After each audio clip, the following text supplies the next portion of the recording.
મહીસાગરમાં લુણાવાડા ખાતે ગ્રાહકને ખોટું સોનું પધરાવ્યું હોવાનો આરોપ છે।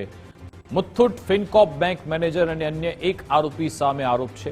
મહેશ વાણંદ અને મુથ્થુટ ફિનકોર્પ બેંક મેનેજર ધવલ કડિયા વિરુદ્ધ ફરિયાદી બંટી સી રાજપૂતે 12,65,000ની છેતરપિંડીની ફરિયાદ કરી। આરોપી મહેશ વાણંદે મુથ્થુટ ફિનકોર્પ બેંકમાં સોનું મૂકી લોન લીધી હતી। બેંકની ગોલ્ડ લોન ચૂકવવા માટે રામદેવ ગોલ્ડ બાયર્ડને સંપર્ક કર્યો હતો।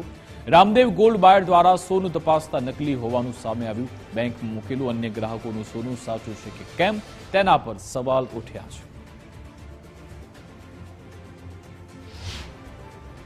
લુણાવાડા ખાતે આવેલ મુથુટ ફિનકોર્પમાં મૂકેલું સોનું એક ભાઈનું વાળંદ મહેશકુમાર કેશવલાલનું, જે અમને 6 તારીખે જાણ કરી અમારી કંપનીમાં કે અમારું સોનું તે પડેલું છે અને મારે છોડાવવું છે, મને પૈસાની જરૂર છે।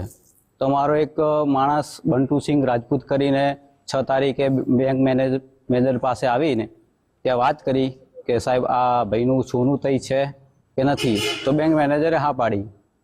તે પછી અમે બીજે દિવસે આવી અને જે એમાઉન્ટ એમને 12,65,000 ભરવાના હતા તે ભરી અને મહેશકુમારનું સોનું રિલીઝ કરાવી અને જ્યારે ચેક કર્યું તઈ જ ઊભા જ ત્યારે અમને ખબર પડી કે સોનું તો ડુપ્લિકેટ છે।